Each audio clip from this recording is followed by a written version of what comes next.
Welcome back. Today I'm going to present a grammar point that will help you with speaking and writing, as well as help you improve your understanding when you read.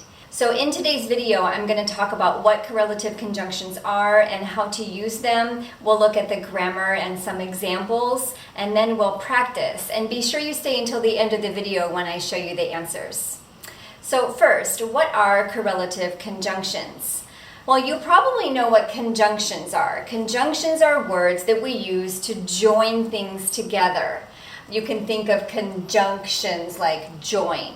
And we have several types of conjunctions in English.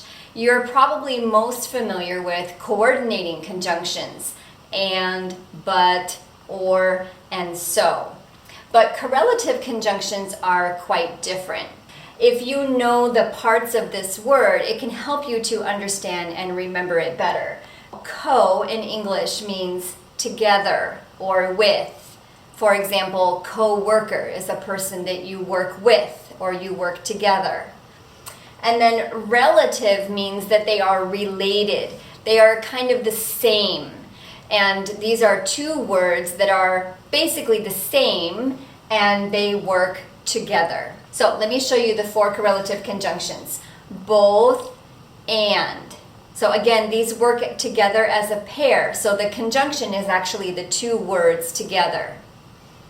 Not only, but also, either or, and neither nor. So let's see an example.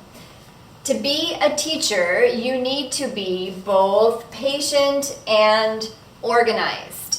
So here the correlative conjunction both and joins two adjectives, patient, organized. Notice that the two things that it joins should be the same. And if you're not familiar with this, you can watch my parallel forms video. So the first correlative conjunction pair that we're going to look at is both and. Now all of the example sentences that I'm going to show you are about the same topic. For this topic, I chose two countries that I love, the United States and Brazil. Both the US and Brazil are huge countries. Now notice here that the correlative conjunction pair, both and, is joining two nouns, the US, Brazil. Now, also notice that if we take both out, that's okay. The sentence is still fine, but the meaning is just a little bit different. The US and Brazil are huge countries. So if we add both and we use the correlative conjunction, both and, it emphasizes that this is true for both of them. In the second example, the US is both huge and diverse, just like Brazil. Here, the correlative conjunction, both and, is joining two adjectives, huge, diverse.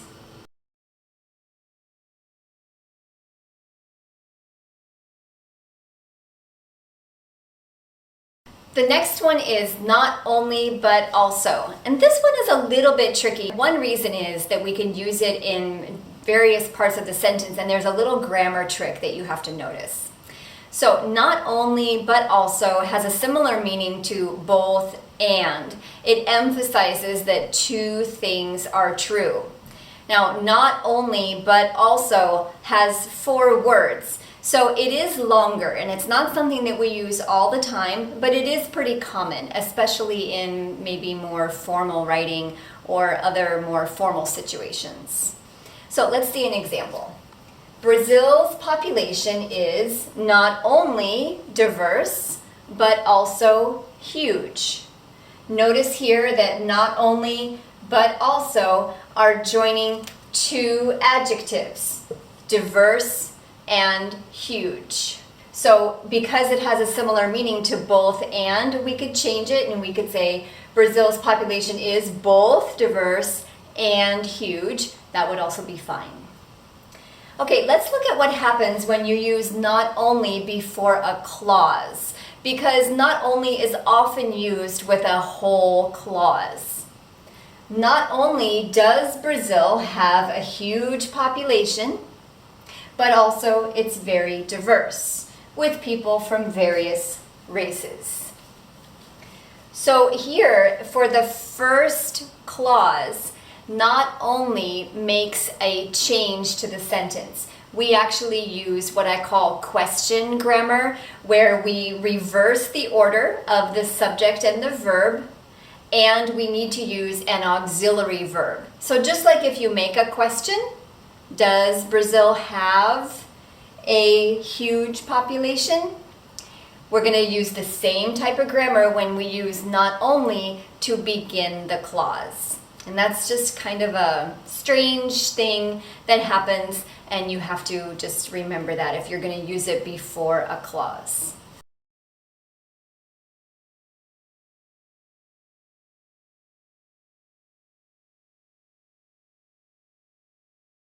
The next one is either or.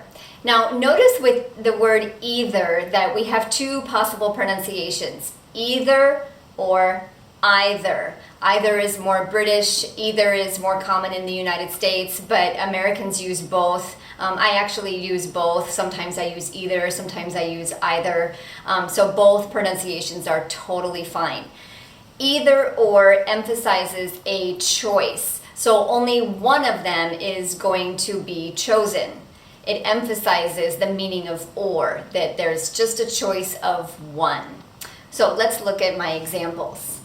During my next vacation, I will either travel to Brazil or stay in the US.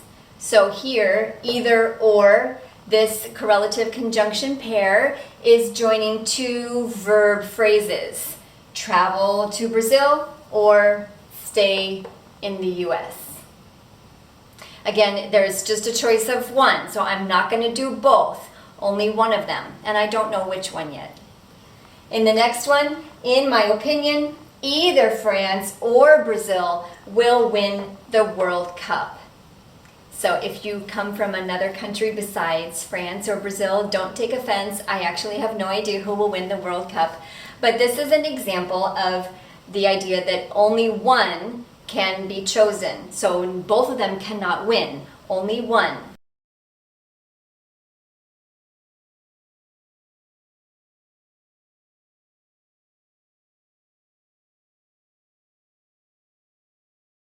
The last one is neither nor. Now, just like the word either, the word neither also has two pronunciations. You can say neither or neither. It doesn't matter. In British English, neither is more common. Neither nor sounds a little bit like either or, but it's quite different. Neither nor is negative, and it actually means that both of them are not true. So you can think of neither nor as the opposite of both and. So let's look at an example. Neither the US nor Brazil has made enough changes to combat climate change. Do you know this verb combat? It means to fight. So to fight climate change. Now notice here that neither nor is joining the two nouns, the US and Brazil. Now neither nor has a little grammar trick, which is that it is singular. And this one is something that a lot of people don't know. So you will often hear the plural form because you have two nouns. If you are reading this in a newspaper article or a book, you will probably see the correct form, which is singular. But most of the time when people are speaking, they use the plural because there are two nouns here. So neither nor is singular even though you are joining two things. This actually would be plural if these were plural, but because this noun is singular, the verb is going to agree with just one of them. But again, in speaking, we usually would use the plural form. Neither the US nor Brazil have. That would be more common in speaking, and that's fine. So let's practice. I'm going to show you a group of sentences. I didn't have enough space to write all of them, so we're going to do this 2 times. So first, let's look at 4 sentences, and you're going to fill in the sentences with both and, not only but also, either or neither nor. So sentence 1. The presidents of Brazil, the US have had the coronavirus? Number 2, Brazil, the US is a small country. Number 3, my plan is to spend the summer in Brazil, the US, but not both.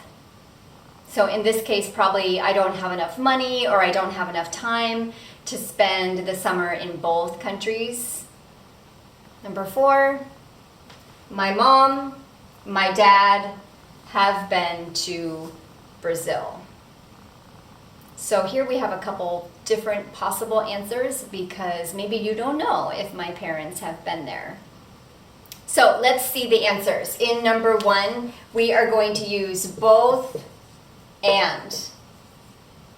In number 2, we're going to use neither nor, because Brazil and the US are both very large. So we're going to use neither nor to show that this is negative, a small country for both of those countries. For the next one, we're going to say that it's a choice. So we're going to use either Brazil or the US. And finally, for number 4, you could have used both and or neither nor, but in this case, neither of my parents have been there, so we're going to use neither nor. We also could use not only, but also. Again, it depends on the meaning. If both of them have been there, then we could use not only my mom, but also my dad, or both my mom and my dad. If it's negative for both of them, then we're going to use neither my mom nor my dad. And in this case, this is actually true because my mom has not been there and my dad has not been there.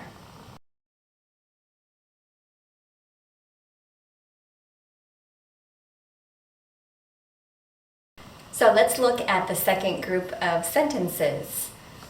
Brazil has beautiful nature, fantastic music.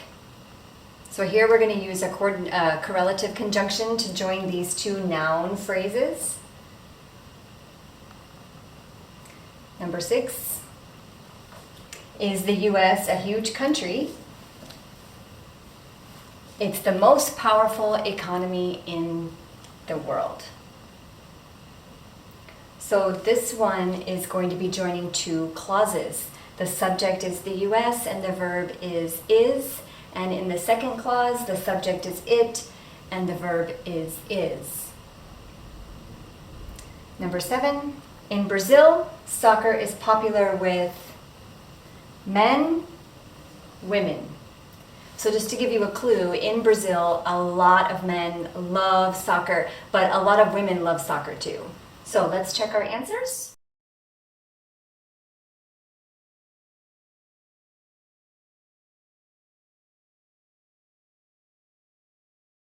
In the comment box below, try to practice this grammar. If you found this video helpful, please hit the notification bell so you don't miss any upcoming videos. Take care and see you next time.